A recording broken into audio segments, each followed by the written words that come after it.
inspirational ideas during winter or during storms, there's nothing like pulling out a plain platform and pieces to set up and get going so much as some board games. Indeed, there are a few homes that haven't heard of at least some of these names. Names that are so common now, it's not hard to picture how they are played.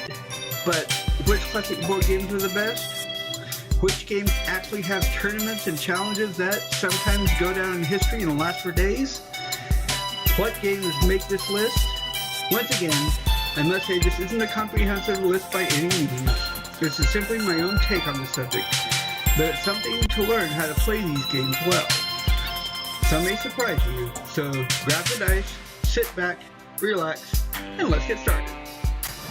Perhaps the youngest game on this list, this classic is a game of chance and of putting your opponents into bankruptcy by getting properties of the same color and building on them to the point where they surrender. Players take turns rolling the dice and moving around the board to purchase these properties. Anytime they make a full revolution around, they pick up a bonus and can mean the difference between staying in the game and having to give it up. Created by Charles Darrow in 1933 at his home, including a playing board based on Atlantic City, New Jersey, products found around his house, and even charms from his niece's bracelets, which explains why they have endured so well as each piece is unique. He first tried to sell the game to Parker Brothers, but by their own estimation, there were 52 fundamental errors present in the game. Surprisingly, one of them was the length the game would take. So he began to sell them locally. The popularity of the game and the income he was making in a worldwide depression made Parker Brothers rethink their original choice not to buy it. Since then, many, and I do mean many, editions have come out, including one for Star Wars, the 80th Anniversary editions featuring many car brands, at least one of them based on Disney, one that was set for modern times, and even one that was made out of pure gold.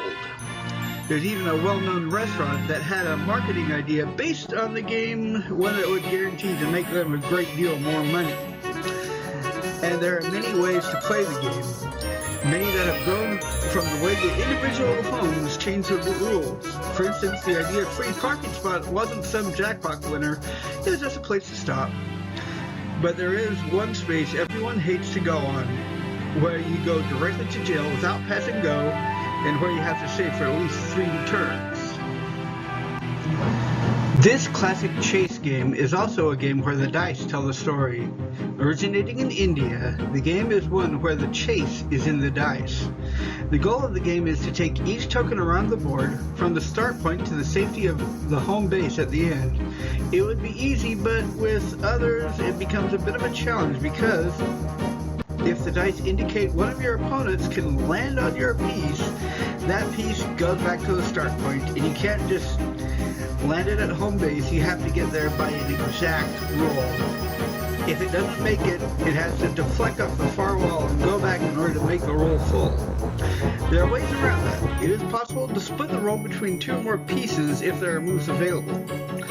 Originally having a path around the middle making a cross, it was later moved to the outer edge when it came to America in the 1860s. This might sound familiar to those who know the Parker Brothers brands of games. It's the basis for the game of Sorry, and also includes slide games where players can get a little ahead of their opponents. One of the oldest games on this list, going back to about 5,000 years ago, this 2-player game combines luck with skill as the goal is to race pieces around the board to the other side and getting them off. There are certain elements in common with Parcheesi, such as the ability to split the roll between pieces and, of course, capturing others, but that's about it. Since part of the rules say you can only capture pieces that are alone, and the individual pieces have to get a certain roll before the captured piece can move again, and no other rolls are available until then. Also, you don't need an exact roll to get a piece off the board, which is where the skill and strategy comes in. By stacking pieces in the individual ranks, it makes the movement around the board a little more tough, since if the opponent's piece happens to have an exact roll, it would mean they'd be bumped back instead of being allowed to proceed.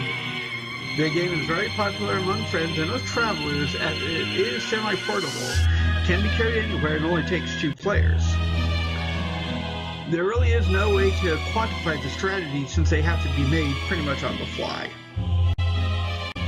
Also called Poor Man's Chess, this game is very basic to learn but takes strategy to really get good at it. The game is likely older than backgammon and has a very basic premise. 12 pieces, called checkered, move across the board as best they can without getting captured by jumping. Also, the pieces can jump over others that are unguarded. The official rules state that a jump, if available, is mandatory, but there are those who say it's not that fair. And when a piece is able to move across the board, it's king, or another piece is put on top to indicate its royal status, where now it can move both directions. There are certain places where one can roost a checker without getting into too much trouble, and even places where, if you get in, a single move would earn you an automatic king. This is a personal favorite of mine. It takes only a short time to learn, but with the right strategy in place, it takes far longer to really master. Some can even think of long-running strategies to bring the best and most demoralizing type of move, the multiple jump. Some celebrate with the double jump, a strategy that can actually be neglected easily, but others can maneuver in to make a triple jump, often resulting in the creation of a king. Personally, I have only ever done once a quad jump.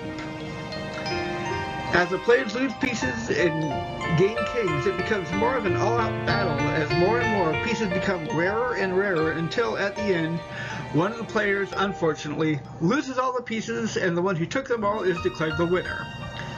There is another game, reverse checkers if you will, where the object isn't to get your opponent to lose all their pieces, it's to lose all of yours. Like I said, this is a personal favorite of mine, but what game goes beyond this classic?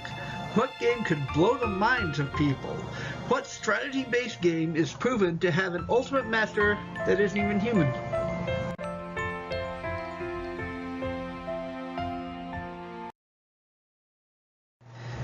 This game is almost as old as some of the others on this list, and is very well known. While the beginning move can be any one of 18 such moves, anything past that is purely on the part of the player. The chessboard, also the same board we used in checkers, is set up in such a way as to make it less a game of luck and more a game of pure strategy, mind versus mind, as each person tries to not only outmaneuver but outguess their opponent. There are a few variations to the rules, starting with the pawns, who can only move forward one space except on the first move of the selected pawn where it's possible to move up two. The pawn's attack is only diagonally, one rank up, and interestingly enough, the pawn is the only piece that, if it makes it across the board, can be promoted. Then there's the knight, or horse if you must get technical. This is a famous L move, where the knight is the only piece that can move without worrying about anything between the starting and end points. Then we get to what I call the linear pieces, or the pieces that can go in a straight line until blocked by the side of the board or by another piece. These are the bishops, which move diagonally, and the rooks are castles that can move either vertically or horizontally. And then there's the queen. Now this little tyrant can go in any direction in a straight line, making her the most valuable piece. Finally, we reach the piece that is the object of the game, the king. He only moves one space at a time in any direction. The object of the game is to put your opposing king into a position where they cannot get out of anything set up, where, no matter what, the next move will be the taking of the king, a condition called checkmate. I could go on, describing all sorts of other things, but this is just a very basic framework of the game. As I mentioned earlier, one of the grandmasters of chess happens to be a well-programmed computer built by IBM called Deep Blue. This machine defeated another grandmaster, Kasparov, in a major upset. But you don't need Deep Blue to really learn to play chess. There are multiple computer games that can teach you, and there's one unfortunate truth. Playing someone who's not as good as you does nothing, but playing someone better will help you to play better. I say this because for me, the other 4 games on this list are ones I'm not too bad at. Frustratingly though, I've still got a long ways to go with chess. Maybe someone should really try something different, like putting 2 chessboards end to end and adding checkers and combine the 2 together with the objects still being to get the opposing king in checkmate. Maybe it's a good idea, maybe not. So that's it. If I missed anything, or if you can think of another game I might have missed, go right on ahead and put those in the comments. Give the video a like and also subscribe. They really do help out a lot, and I'm not just whistling Dixie here.